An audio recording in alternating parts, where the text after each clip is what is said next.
અમદાવાદના કુબેરનગર વોર્ડની અંદર એક નવી અજાયબી જોવા મળી રહી છે. આ અજાયબી છે અમદાવાદ શહેરનું જે ફૂટપાથ છે.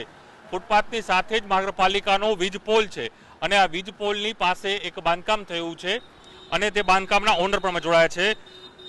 આપનું નામ શું છે? મારું નામ લાલુમલ લક્ષ્મણદાસ છે. લાલુમલજી, આ શું થઈ રહ્યું છે? આ ફૂટપાથ ઉપર આખો એક વીજ પોલ છે. સાહેબ, એ વીજ પોલ તો ફૂટપાથ ઉપર હોય, થાંભલાનો વીજ પાડ હોય. આમાં શું છે, મેં સમારકામ કરાવ્યું ને ભૂલમાં સાહેબ પેલા ધાબો થાંભલાના અંદર ભરી નાખ્યો હતો. તો હવે કોર્પોરેશનને જાણ પડી.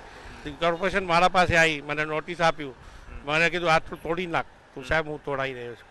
પણ એમ નહીં, પણ આપણે ખબર ના પડે કે આ ફૂટપાથ છે, ફૂટપાથ ઉપર આપણું અહીંયા બાબા દેખાય છે, બાંધકામ અહીંયા સુધી દેખાઈ રહ્યું છે, આગળ સુધી હું જોઈ રહ્યો છું, આ બાંધકામ અહીંયા સુધી છે, આપણી ફૂટપાથ છે. ફૂટપાથ ઉપર તમે આખું બાંધકામ કરી દો અને એ પણ સ્ટ્રીટ પ્લોટ પર તમે આખો સીસીટીવી મૂક્યો છે. સાહેબ, હું વર્ષોથી અહીંયા નાસ્તાનો ધંધો કરતો, વર્ષોથી નાસ્તાનો ધંધો કરું છું. અને મારો દુકાન નહીં, આખી આ લેન આપણી લેનના લેવલ ઉપર જ હું બાંધકામ કરાવ્યું છે સાહેબ. મને હમણાં તાકાત થઈ તો હું હમણાં બનાવું છું અહીંયા. હા, તો મારો આગળ દેખાય સાહેબ. મારી લેન તમે લેનથી જોશો બધા દુકાન.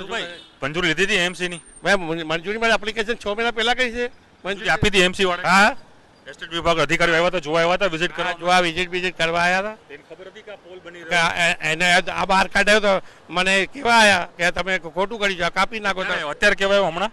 નહીં, 3-4 દિવસ થયા. જ્યારે મીડિયામાં ખબર પડી ને સાહેબને ખબર પડી તો મને ફોન ઉપર બી કીધું, હમણાં કીધું કે ડાલુમલ તોડાવી નાખો. હું સાહેબ તોડાવી રહ્યો છું. જેવી રીતે તમે કહેશો, મને તો કહેતો તો પૂરું ધાબો તોડાવી નાખો. એમ નહીં, પણ તમને હું એમ પૂછવા માંગુ લાલુભાઈ કે આપની દુકાન છે, આપ કહ્યું મારી દુકાનને હું રિનોવેશન કરી રહ્યો છું.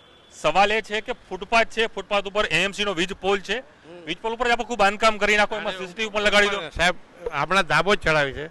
મેં કોઈ 2 માળ 3 માળ નહીં લીધા. મારાથી ભૂલ થઈને મેં તોડી રહ્યો છું સાહેબ. પણ એએમસી ને ખબર હતી કે તમે આ બધું બાંધકામ કરી રહ્યા છો? એમસી ને ખબર છે કે હમણાં ખબર પણ મને જ્યારે ખબર પડી ત્યારથી મને ફોન આવે છે. ક્યારથી ફોન આવ્યો? મને 2-3 દિવસથી ફોન આવ્યો કે ડાલુમલ ત્યાં ખોટું કર્યું છે, આ તોડી નાખ. હું સાહેબમાં તોડી નાખું. તમને લાગે છે કે આવું ન કરવું જોઈએ, આવું કરવું જોઈએ? મને લાગે છે આ મારા ભૂલમાંથી આ થઈ ગયું છે. મને લાગે છે. મેં ક્યાં જીત કરું છું સાહેબ? થયું છે હું તોડી કહેતા હો તો પૂરું ધાબુ તોડી નાખું. એ વાત નથી. લીગલ તમે લીગલી તો રાખો, અનલીગલી છે તમારું? નહીં સાહેબ, લીગલ દસ્તાવેજ વાળી વસ્તુ છે સાહેબ. તમે કહો છો આસપાસ બધા અનલીગલી બધા બાંધકામો કરી રહ્યા? અનલીગલ નહીં કહું છું, બધાના દસ્તાવેજ આવી રીતે કર્યું છે સાહેબ. બધાએ બનાવ્યું છે, ઉપર નીચે બનાવ્યું હતું. હું તો હમણાં મારો ધાબો પડવા. આપ શેનો લાલુભાઈ ધંધો શેનો કરો છો? નાસ્તાની લારી ચલાવું છું સાહેબ. આપની ક્યાં દુકાન છે આપની? હા, દુકાન છે આપની કે શું ઘર છે આપનું? નહીં, દુકાન છે ને સાહેબ. ઉપર શું આ બાંધકામ શેનું થઈ રહ્યું હતું? ઉપર ધાબો નીચે દુકાનો છે, તો ધાબીની હાઈટ વધારવા માટે ને નીચે એ વધાવી છે. ઉપર મકાન નહીં બનાવ્યું છે, એક જ રજા ચિઠ્ઠી આપી એમસી? હા, રજા ચિઠ્ઠી આપેલી છે. હા, નિયમ પ્રમાણે છે બધું? હા સાહેબ. અનલીગલ છે, તોડી નાખશે તો વાંધો નહીં ને? અનલીગલી હોય? હા, વાંધો નહીં સાહેબ. તો હમણાં તોડી નાખો. મને કોઈ એટલું મને બહુ પરેશાન થઈ ગયો છું. આવી રીતે આપણે કોઈ મકાન નહીં બનાવી શકીએ, કોઈ ગરીબ માણસ આવી રીતે ના કરી શકે. આ તો જુલુમ છે યાર. અહીંયા નિયમ બનાવવું જોઈએ. એમસી વાળા રજા ચિઠ્ઠી ફાળવી જોઈએ, દંડ લેવું જોઈએ. અને આટલો કરવો. ચિઠ્ઠી આપી છે આપને? એમ હા, રજા ચિઠ્ઠી આપેલી છે. રજા ચિઠ્ઠી આપેલી છે, પણ આટલી આ બાંધકામ રજા ચિઠ્ઠી નહીં આપી હોય? હા સાહેબ, સમારકામ કરું છું હું. 2 માળ ન લીધા. એ પતરા ધાબો ઉતાડી ને પતરા ઉતાડી ને ઉપર મેં સમારકામ કર્યું. આગળ પતરા લાગેલા હતા સાહેબ. ફરી ઉભા રહેજો. હું ફરી આપણે દ્રશ્યો બતાવવાનો પ્રયાસ કરી શકો છો. એએમસી ની આ ફૂટપાથ છે, આ ફૂટપાથ છે. ફૂટપાથની અંદર એએમસી નો થાંભલો છે, એએમસી નો થાંભલો છે, એમસી નો આ વીજ પોલ છે અને એમાં જ આખા ધાબુ છે. જાણ થતાં જ અત્યારે તોડવાની કામગીરી કરી રહ્યા છે, પરંતુ બની ગયું તો આપણા માણસોએ કામ કરી નાખી. હા, આપણા માણસો દ્વારા બનાવી નાખવામાં આવ્યું. હા, આવ્યો તો સાહેબ ભૂલ કરી નાખી છે. તો મારે ભોગે તો છે, તોડાઈ રહ્યો છું. આ ગુનો કહેવાય, ખ્યાલ છે આપને? એએમસી ની પ્રોપર્ટી નો ગુનો કહેવાય. મેં એ માટે હું તોડું છું ને પોતે મારું તો નુકસાન છે સાહેબ. મારી કોર્પોરેટર વાત આપણે દ્રશ્યો બતાવીશ. મારા કહીશ સામે જે કહી શકાય સરદારનગર વોર્ડના કોર્પોરેટરનું ઓફિસ છે.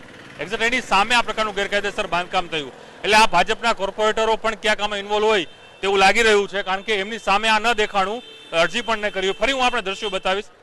આ ફૂટપાથ છે, આ ફૂટપાથની સાથે આખું આ બાંધકામ છે. અહીં એનું કહેવું છે કે અમારી નીચે દુકાન હતી નાસ્તાની અને એને અમે ઉપર મોટી કરી રહ્યા હતા અને તેના જ કારણે અમદાવાદના જે ઉત્તર ઝોન છે, ઉત્તર ઝોને આ પરવાનગી આપી. આ દ્રશ્યોમાં જોઈ શકાય છે સીસીટીવી પણ લાગી ગયા છે અને સીસીટીવી સાથે ઉપર આખો વીજ પોલનો થાંભલો પણ જતો રહ્યો છે. એટલે આપ જોઈશું કે કઈ પ્રકારની બલિહારી છે મહાનગરપાલિકામાં. જો કુંભકર્ણની નિંદ્રામાં મહાનગરપાલિકાનું એસ્ટેટ વિભાગ હોય તેવું લાગી રહ્યું છે. કદાચ જે અધિકારીઓ રાઉન્ડમાં નીકળે છે કદાચ તેઓને આંખે નહીં દેખાયું હોય, કદાચ ક્યાંક હપ્તાની કટકી લીધી હશે તેવું લાગી રહ્યું છે. તેના જ કારણે આ પ્રકારની ઘટનાઓ હાલ અહીં બની રહી છે. પરંતુ ચોક્કસ એક નવી અજાયબી છે અમદાવાદ શહેરના આ કુબેરનગર વોર્ડમાં આજે અહીં જોવા મળી રહી છે.